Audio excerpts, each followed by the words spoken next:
శుభ్రంగా తినాలి. తిన్న తర్వాత ప్లేట్లో ఇవన్నీ కూడా ఎక్కడైతే మరి పెట్టుకుంటారో ఒక పీప లాంటిది అందులో వేయండి. వాటర్ అవన్నీ కూడా జాగ్రత్త శుభ్రంగా ఉండాలి. శుభ్రం అనేది చాలా అవసరం. ఇప్పుడు దాకా మనం చేసుకున్నటువంటి యజ్ఞం భారతీయ యొక్క సంస్కృతి సంప్రదాయాలలో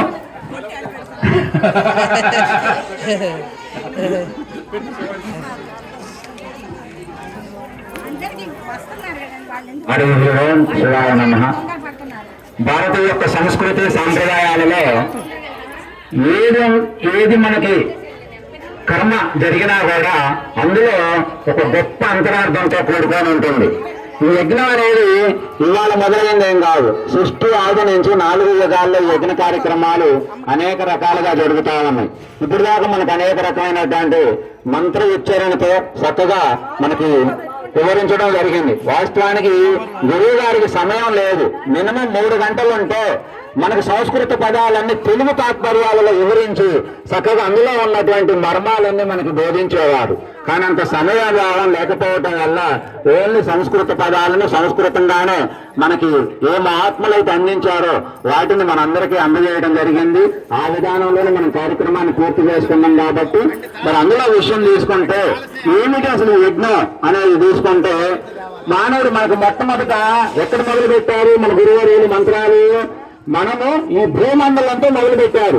భూమి అనేది ఉన్నదయా, భూమిలో నీ అడ్రస్ ఉన్నది. నీ అడ్రస్ ఎక్కడ ఉన్నది? ఆంధ్రప్రదేశ్ లో ఉన్నది. ఆంధ్రప్రదేశ్ లో నుంచి గుంటూరుకి వచ్చాం. గుంటూరులో నుంచి ఈ యొక్క మరి కాలనీకి చేరాం. ఆ తర్వాత మన కుటుంబానికి వచ్చాం. మనకు ఒక గోత్రం ఉన్నది. ఇట్లా మనకు అన్ని చెప్పించడం జరిగింది. అంటే మనం ఉన్న అన్నింట్లో మనం ఉండి మరి ఇవన్నీ ఏమిటయ్యా అంటే ఈ అన్నిటితో పాటు మనం అందరం సుఖంగా ఉండాలయా, సంతోషంగా జీవించాలి. జీవి యొక్క పరమార్థం ఏమిటంటే ఆనందంగా జీవించడమే. కాబట్టి ఆ ఆనందం కోసం నిత్యం పరితపన చెందుతా ఉన్నాం. తెలిసే తెలియదు ఏ పనులు పడితే ఆ పనులు చేస్తున్నాం, ఎట్లా పడితే అట్లా మాట్లాడుతున్నాం, ఏది పడితే అది చూస్తా ఉన్నాం. మాకేం అర్థం కావట్లేదు అన్నగాడి భగవంతుడా, నువ్వు మాకు ఏదో మాకు తెలియని అటువంటి వాడు నువ్వు ఉన్నవని చెప్పి మహాత్ములంతా మాకు సూచిస్తా ఉన్నారు. ఆ మార్గంలో మేము నడుచుకోలేకపోతున్నాం అన్న. కాబట్టి మమ్మల్ని ఎవరైతే నువ్వు ఉన్నావో మమ్మల్ని కాచి కాపాడి రక్షించు ప్రభువా అని చెప్పి ముందు నమస్కారాలు పెట్టించారు. అక్కడ దాకా మనం ఉన్నాం. ఆ తర్వాత యజ్ఞంలో అనేక రకమైనటువంటి దేవగణం, అనేక రకమైనటువంటి మనకి ఏది దేవాది దేవుళ్ళైనా శ్రీమన్నారాయణమూర్తి, హరహర మహాదేవుడు, ఇట్లా అనేక రకాలుగా మరి దేవదేవుళ్ళు ఉన్నారు. రాముడు, కృష్ణుడు అనుష్ఠాన మూర్తులు. వారి యొక్క మా అడుగుజాడల్లో మనం ఎట్లా నడవాలో మంత్రాల్లో అనేక రకాలుగా చూపించారు. మనకి విశ్వరూప సందర్శన యోగం భగవద్గీతలో ఒక గొప్ప మరి అదొక గొప్ప అధ్యాయం. అట్లాంటి అధ్యాయం అందులో ఏముంటుందంటే అర్జునుడు బాగా ఒక్కసారి ఈ యొక్క ఈశ్వరుడి దర్శనం చూడాలని ఉన్నదయా, నాకు ఒక్కసారి నేను చూడగలగటానికి అర్హత కలిగి ఉంటే నాకు ఒక్కసారి మీ యొక్క సాక్షాత్కారాన్ని దర్శింపజేయమని చెప్పి అర్జునుడు ప్రాధాన్యపడితే అప్పుడు ఆయన ముఖ్యమైనవన్నీ నేనేనంటూ, ముఖ్యమైనవి కాదు అసలు అన్ని నేనేనన్న దగ్గర తీసుకుపోయి ఈ నేనులన్నింటూ నేనేనని చెప్పి విశ్వం మొత్తాన్ని ఒక్కసారిగా నేను దర్శింపజేశాడు. విశ్వం ఎప్పుడైతే దర్శనం అయిందో అప్పుడు అర్జునుడు ఎక్కడున్నాడో అర్థం కాదు. ఎందుకంటే ఉన్నదంతా కృష్ణ భగవానుడే, ఉన్నదంతా పరమాత్మే, ఉన్నదంతా దైవం మొత్తం అనువనువున మొత్తం అదిగా మారిపోయింది. అలా మారిపోయినప్పుడు అర్జునుడు ఎక్కడున్నాడో అర్థం కాలేదు. అర్థం కాకపోయేసరికి అప్పుడు బావా నువ్వెవరైనా నాకేం అర్థం కావట్లేదు నాకు మరి అని చెప్పి అయోమయం గందరగోళంలో పడి ఆఖరికి ఆయన ఏమన్నాడంటే, నాయన మళ్ళీ నాకు ఒక్కసారి ఈ యొక్క చతుర్భుజాలతో దర్శనం ఇవ్వమన్నాడు. వాస్తవానికి కృష్ణుడు కొంత 2 భుజాలు, 4 భుజాలు, 4 చేతులు ఎక్కడున్నాయి. కానీ ఆయన అలా భ్రాంతి అయోమయంలో తిరిగిపోయాడు. అట్లా ఈశ్వర దర్శనం చేపిస్తే ఆయన చక్షువులను తట్టుకోలేకపోయింది. అట్లా ఈశ్వరూప సందర్శన యోగం మరి అలా ఉంటుంది. అలాగే మన కార్యక్రమంలో లాస్ట్ లో మనం చేసుకున్నది ఏమిటి? పూర్ణాహుతి కార్యక్రమం ఏమిటి? చాతుర్మాస దీక్ష అంటే 4 నెలల కార్యక్రమాన్ని మన పూర్ణానంద గారు అర్ధశాతుర్మాసం అని చెప్పి మనం పెట్టడం జరిగింది. అర్ధశాతుర్మాస దీక్ష, వ్రత దీక్ష అంటే ఒక నియమం ప్రకారం కార్యక్రమాలన్నీ మరి చేసుకుంటూ దానికి ఒక నియమం ఆయన నిష్ఠతో శుభ్రంగా రోజు 1 పూట భోజనం చేస్తున్నాడు, 3 పూటలు పూజా కార్యక్రమాలు చేస్తున్నాడు, బ్రహ్మచర్య వ్రతం పాటిస్తున్నాడు, చక్కగా నేల పడకే ఉంటున్నాడు. ఎంతో నియమంతో కంకణం కట్టుకొని ఈ యొక్క కార్యక్రమాన్ని బ్రహ్మాండంగా ఆయన లోక కళ్యాణార్థం మరి నిర్వర్తించడం జరిగింది. ఇట్లా మనం చేసేటువంటి కార్యక్రమాన్ని ఈ రోజు మనం చేసుకున్నది ఏమిటి? పూర్ణాహుతి. పూర్ణం అంటే ఏమిటి? మన పూర్ణమదం పూర్ణమల అని చెప్పి మనకి శ్లోకం ఉంటుంది. ఇది ప్రపంచంలో ఎక్కడ ఎవరికి తెలియనటువంటి రహస్యం మన వాళ్ళు కనిపెట్టింది. అది ఏమిటి రహస్యం అంటే, పూర్ణం అంటే ఏమిటి? ఈ సృష్టి మొత్తం పూర్ణంగా ఉన్నదని చెప్పి కనిపెట్టారు. పూర్ణం అంటే ఏమిటి? అందులో నుంచి కోటాను కోట్ల జీవరాశులు ఉద్భవించిన ఆ సృష్టి ఏమి జరగట్లేదు. అంటే మన సముద్రంలో నుంచి ఒక 10 ట్యాంకర్లు నీళ్ళు వేసామనుకోండి, సముద్రం తరిగిందా? అట్లాగే అందులో చేసుకుపోయి నిన్న మనకు వర్షం పడ్డది, మనం బెండేలు ఎత్తిపోయాం. కానీ మన కృష్ణానది నీళ్ళన్నీ పోయి గోదావరి సముద్రంలో కలిసింది. అయినా సముద్రం పెరిగిందా? సముద్రం పెరగల, పల్లెలు. అట్లా పూర్ణం అనేది సృష్టిలో నుంచి కోటాను కోట్ల జీవరాశులు మరి సృష్టి జరిగినా కూడా సృష్టిలో ఏమి తరుగులేదు. అట్టని మొత్తం విలీనమైన సృష్టికి పెరిగేది లేదు. అట్లా ఈ సృష్టి అనేది అంత పూర్ణంగా ఉన్నది. ఇదంతా భగవత్ చైతన్యమై ఉన్నది. దానికి నువ్వు అనేక రకాలుగా పేర్లు పెట్టుకోండి, అనేక రకాలుగా ఏమైనా చేసుకోండి అని చెప్పి పూర్ణావతి అంటే మేము అనేది లేదా, ఉన్నది మొత్తం మేమే అని సర్వం ఆయనకు సమర్పించడం పూర్ణాహుతి.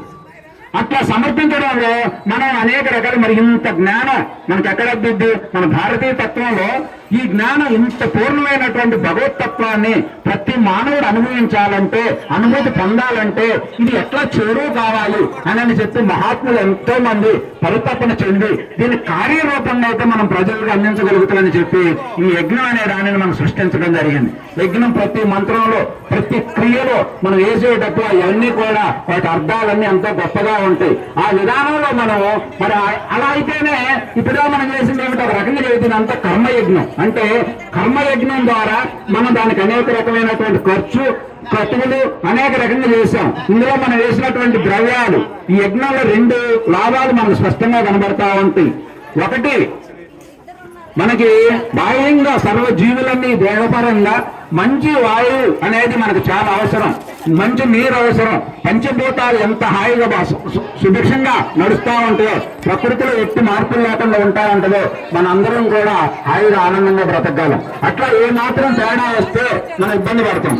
కాబట్టి ప్రకృతిలో ఈ యొక్క మనం వేసినటువంటి ద్రవ్యాలన్నీ కూడా ఎంతో అద్భుతమైనటువంటి ఈ యొక్క ద్రవ్య సంపద అంతా కూడా కలిస్తే అందులో నుంచి వచ్చేటువంటి సువాసన కానివ్వండి, అందులో నుంచి వచ్చేటువంటి ఆ యొక్క పొగ, ఇవన్నీ కూడా సర్వ జీవులకి సృష్టి మొత్తానికి అది ఎంతో మేలు చేస్తూ ఎంతో ఆరోగ్యాన్ని ఇస్తుందని చెప్పి మన శాస్త్రవేత్తలు, సైంటిస్టులు చాలా కనుగొనడం జరిగింది. అట్లా ద్రవ్యాలన్నీ వేసాం. ఆ తర్వాత దీనివల్ల ఏమవుతుందంటే మనసు స్థిరత్వం పొంది భక్తి భావాలు పెరిగి భక్తి నుంచి జ్ఞానంగా మారి ఇట్లా మారిద్దని చెప్పి మహాత్ముడు. ఎందుకంటే ఇప్పుడు కార్యక్రమం చేశాం, అదే ఈ కార్యక్రమం లేదనుకోండి, మరి ఈ కార్యక్రమం లేకపోతే ఏముంటుంది చెప్పండి? ఇట్లా మా ఆత్మల కార్యక్రమాలు పెట్టేది ఎందుకయ్యా అంటే, ఒక కార్యక్రమం అయితే అందులో ఒక 500 మంది పాల్గొంటే అందులో కొంతమంది ఆలోచిస్తారు ఇదేమిటి కార్యక్రమం, ఏమై ఉంటుంది, దీని ఉద్దేశం ఏమిటి అని చెప్పి ఆలోచిస్తారు. దానికి కొంతమంది సహారాలు రకరకాలుగా అందిస్తారు. అట్లా అందించిన తర్వాత అందులో కొంతమంది లోతుగా ఆలోచించి ఆ తర్వాత వాడు తెలియకుండానే మంచి భక్తి భావాలతో చక్కగా అందులో దిగి కంకణం కట్టుకొని వాడి జీవితాలు కూడా మార్చుకొని చక్కగా నడుచుకోవడం జరుగుతుంది. కాబట్టి ఆ విధానంలో మరి యొక్క కార్యక్రమం ఈ యొక్క ఎంతో గొప్పగా మరి ఇలా చేస్తా ఉంటే ఇది మానవ జాతి లోకానికి సర్వ జీవులకు మేలు చేసేదిగా ఉంటుంది. లోక కళ్యాణం, భారతీయ సంస్కృతి ఏమి చేసినా విశ్వ కళ్యాణం. మన మంత్రాలు చూడండి, లాస్ట్ లో మనం చెప్పే మంత్రం ఏమిటి? సర్వేజన సుఖినో భవంతు. అంటే ఆ మంత్రం అర్థం ఏమిటి? సర్వజనులు సుఖంగా ఉండాలి. అలానే పూర్ణానంద గారు లేదా పలాని దయానంద గారు సుఖంగా ఉండటం కాదు, అందరూ సర్వజనులు సుఖంగా ఉండాలి. అంతటితో ఆగల. లోకా సంస్థ సుఖినో భవంతు. జనులంటే మనుషులే కాదయా, సర్వ జీవకోటి సుఖంగా, సంతోషంగా, ఆనందంగా, ఐకమత్యంగా, ప్రేమానుభూతులు పొందుతూ జన్మను ఎప్పుడు కూడా ఆనందంగా ఉండాలని చెప్పి మనకు లోకా సంస్థ సుఖమే భవంతని చెప్పి సర్వ లోకాలలో ఉన్నటువంటి సర్వ జీవులు సుఖంగా ఉండాలని చెప్పడం జరిగింది. కాబట్టి ఆ విధంగా శాంతి శాంతి శాంతి 3 శాంతులు. శాంతి ఏమిటి? శాంతి అంటే ఎన్ని కోట్లున్నా, ఎన్ని నువ్వు పదార్థాలు స్వీకరించినా, ఎంత యవ్వనంలో ఉన్నా నీవు చక్కగా నీవు హృదయం ఎప్పుడూ కూడా నీ మనసును శాంతిని పొందాలి. శాంతి లేకపోతే అశాంతి వల్ల మనిషి సుఖించలేడు. అందుకాటు శాంతి ఆనందం శాంతి వేరు కాదు. ఆనందం శాంతి 2 రూపాయికి బొమ్మ బొరుసు లాంటి. అలా శాంతి పొందటం కోసమే ఈ లోకమంతా శాంతిమయం కావాలి అని చెప్పి మహాత్ములు ఎంతో కాంక్షించి ఇట్లాంటి మన వేదాల దగ్గర నుంచి వచ్చినటువంటి మంత్రాలు ఉపనిషత్తులకు చేరి ఆ తర్వాత పరంపరగా ఈ రోజు కొనసాగుతా ఉన్నాయి. ఇట్లా ఏది చేసినా కూడా విశ్వ కళ్యాణం, లోక కళ్యాణం, సర్వజీవులు, ముఖ్యంగా మానవులు ఇట్లా అందరూ కూడా ఆనందపడటం కోసమే ఈ యొక్క అనేక రకమైనటువంటి దైవ కార్యక్రమాలు ఇవన్నీ చేస్తా ఉన్నారు. ఇట్లా మనం చేసే ఈ కర్మకాండ ఇది ఒక కర్మ యజ్ఞం. ఈ యజ్ఞం ద్వారా భక్తిగా మారుతుంది. భక్తిలో నుంచి జ్ఞానంగా మారాలి. జ్ఞానం ఏమిటి? విశ్వరూప సందర్శన యోగాన్ని దర్శించాలి. విష్ణు సహస్రనామం మనకు మొదట్లో చదివారు. విష్ణు సహస్రనామంలో ఉంటుంది అంతా, అన్ని ఆయన తప్ప మరొకటి కనపడదు. యజ్ఞం చేయాలని సంకల్పించిన వాడు, యజ్ఞం చేసేవాడు, యజ్ఞంలో అందులో వేస్తున్నటువంటి ద్రవ్యాలు, అందులో ఉన్న ద్రవ్యాలు స్వీకరించే అతడు, అట్లాగే అందులో అన్నము, అందులో ఏం వేసినా కూడా అన్ని నేనేనని చెప్తా ఉన్నది విష్ణు సహస్రనామం మనకి. అట్లా అయ్యా మేమనేది ఏమీ లేదు, అంతా నీ వయ్యున్నదని చెప్పి ఆయనకు అర్పించడమే.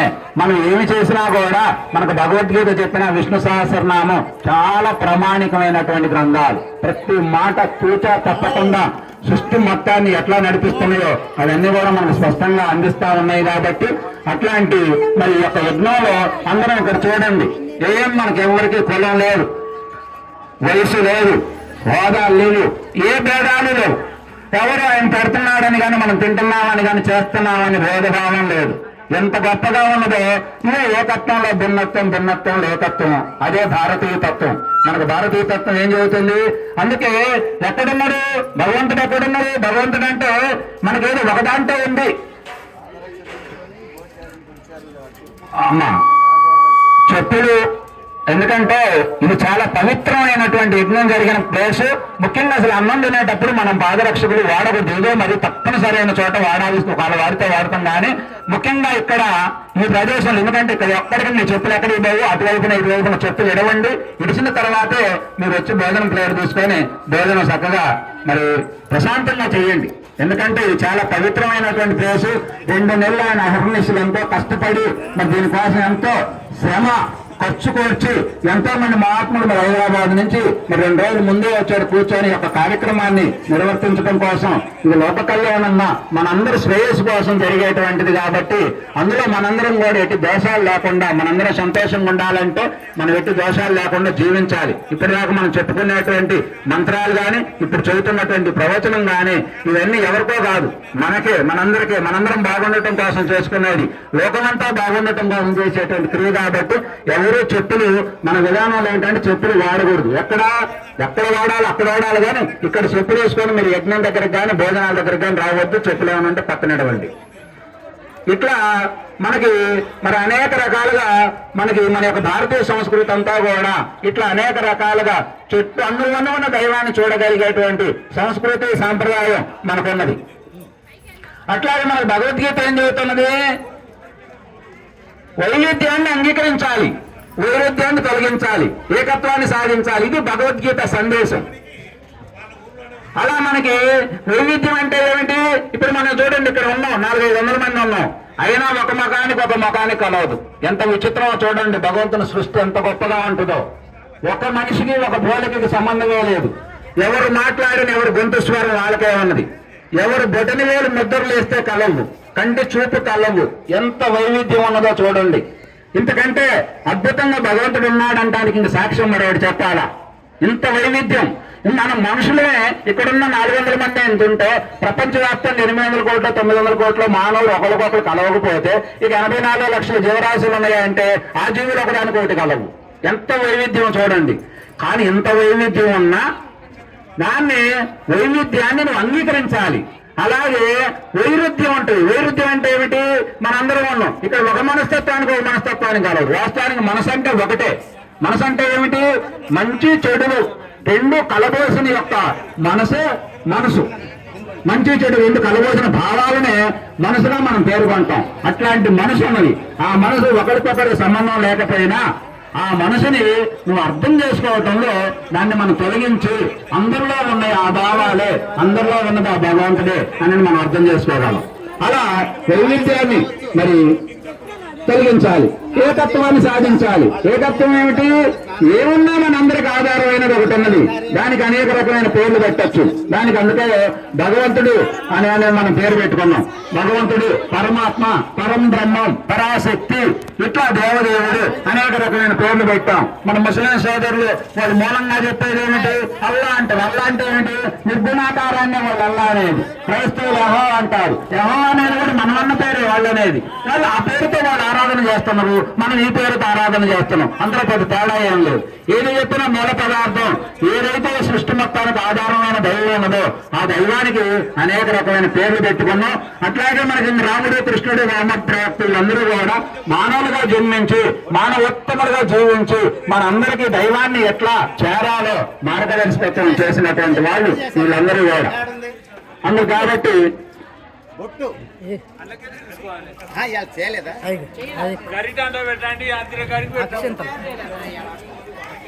అట్లా మనకి దైవ జ్ఞానం పొందటం కోసమే దైవ జ్ఞానం జ్ఞాన యజ్ఞానికి చేరాలి. కర్మయజ్ఞం నుంచి భక్తి యజ్ఞం నుంచి యొక్క సృష్టి యజ్ఞం మొత్తం అర్థం చేసుకొని జ్ఞాన యజ్ఞానికి చేరాలి మానవుడు. అంటే ఒకసారిగా మనం ప్రయాణం చేయలేము కాబట్టి వాస్తవానికి యజ్ఞం అనేది మనకి ఒక రకంగా ఆర్టీసీ పల్లెవేలు బస్సు ఎక్కిన లాంటిదే. అదే నీకు భక్తి యజ్ఞంలో పోయామనుకోండి ట్రైన్ ఎక్కినట్టు సుఖంగా. జ్ఞాన యజ్ఞానికి చేరామనుకోండి ఫ్లైట్ ఎక్కినట్టే, ఇంకంతకంటే సుఖం లేదు. హాయిగా ఎక్కడ ఇబ్బంది లేకుండా చేసి బయటించేది. అందుకని జ్ఞానయజ్ఞం అనేది అంత గొప్పది. జ్ఞానయజ్ఞానికి చేరాలంటే మనం ఈ కర్మ ద్వారా, భక్తి ద్వారా, జ్ఞానం ద్వారా భగవద్గీత మనకు 3 భాగాలుగా చక్కగా 18 అధ్యాయాలతో 700 శ్లోకంతో చక్కగా మనకు బోధిస్తామని ప్రతి ప్రామాణికమైన శ్లోకం, విష్ణు సహస్రనామాలు, శివ సహస్రనామాలు, లలితా సహస్రనామాలు, ఇట్లా అనేక రకమైనటువంటి మానవులకు అర్థం కావటం కోసం మహాత్ముడు ఎంతో పరితపన చెంది మనకు మూలంలో ఉన్నటువంటి వేదాలని, ఉపనిషత్తులను అన్నింటిని కూడా మనకు అందించడం కోసం తెలుగు తాత్పర్యాలతో చక్కగా మనకు అందించడం జరిగింది. కాబట్టి అవన్నీ చదువుకోండి, గురువుల్ని ఆశ్రయించి సంస్కృతి సంప్రదాయాన్ని పరిరక్షిస్తూ చక్కగా మీరందరూ కూడా ఏ యొక్క కార్య లక్ష్య సిద్ధి కోసం మనందరం ఇక్కడ చేకూరామో మీ అందరూ కూడా సుఖంగా సంతోషంగా మనందరం ఉండాలి. అలాగే లోకమంతా కూడా మరి శాంతించాలని చెప్పి ఆ భగవంతుణ్ణి యజ్ఞ స్వరూపంగా ఈ రోజు మనం చక్కగా ఆరాధించుకోవడం జరిగింది. యజ్ఞాలు అనేక రకమైన యజ్ఞాలు ఉన్నాయి, కానీ ఏ యజ్ఞమైనా అన్ని భగవత్ యజ్ఞాలే, అన్ని భగవత్ క్రియలే, అన్ని భగవంతుని యొక్క మరి అనుభూతులే. కాబట్టి అవన్నీ కూడా మనం కూడా అందరం కూడా సుఖంగా ఉండాలని కోరుకుంటూ మరి ఒక కార్యక్రమం అనేది చక్కగా నిర్వర్తించినందుకు పుణ్య దంపతులైనటువంటి పూర్ణానంద గారు, వరలక్ష్మి అమ్మవారికి హృదయపూర్వక ధన్యవాదాలు. వారు వారి కుటుంబం వారి పూర్ణ ఆయుష్తో జీవిస్తూ ఇంకా మానవ లోకానికి మంచి మంచి కార్యక్రమాలు ఇట్లా మన యొక్క భారతీయ సంస్కృతి సాంప్రదాయాన్ని పరిరక్షిస్తూ వారు ఆదర్శంగా ముందు పోవాలని చెప్పి మన భగవంతుని కోరుకుంటున్నాం. ఇట్లాగే నాకు మరి అమ్మ వెంకట నరసింహ అమ్మగారు నాకు ఎప్పుడో 2 సంవత్సరాల క్రితం చెప్పారు మన గురువారి గురించి. దయానంద స్వామివారు నిన్న వారి గురించి చాలాసేపు 2 గంటలు మేము డిస్కషన్ చేసుకున్నాం. మంచి దంపతులు, ఎంతో ఆదర్శంగా వారి 2-3 ఆశ్రమాలు నడుపుతూ అనేక రకమైనటువంటి కార్యక్రమాలు ఇవన్నీ చేస్తూ చక్కగా ఆహ్వానం మేరకు వచ్చి మనకి కార్యక్రమాన్ని అందించినందుకు వారికి కూడా హృదయపూర్వక నమస్కారాలు తెలియజేసుకుంటున్నాం. భవిష్యత్తులో ఇట్లా కలిసి ఏ రాష్ట్రంలో ఉన్నా, భారతదేశంలో ఉన్న, ప్రపంచంలో ఏడున్నా మనంతా కూడా ఒకే ఒక సంస్కృతి సాంప్రదాయంగా మనకి ఏదైతే పెద్దలు మనకు అందించారో దానిని మనం మళ్ళీ ముందు తరానికి అందిస్తూ ఈ రకంగా ముందుకు సాగిపోవాలని కోరుకుంటూ మరి యొక్క కార్యక్రమం బాగా కొనసాగింది. అలా ఉండాలని చెప్పి అందరిని కూడా ఆశిస్తూ కోరుకుంటూ మరి సెలవు తీసుకుంటున్నాం. హరి ఓం తస్సత్ సర్వం శివార్పణమస్తు.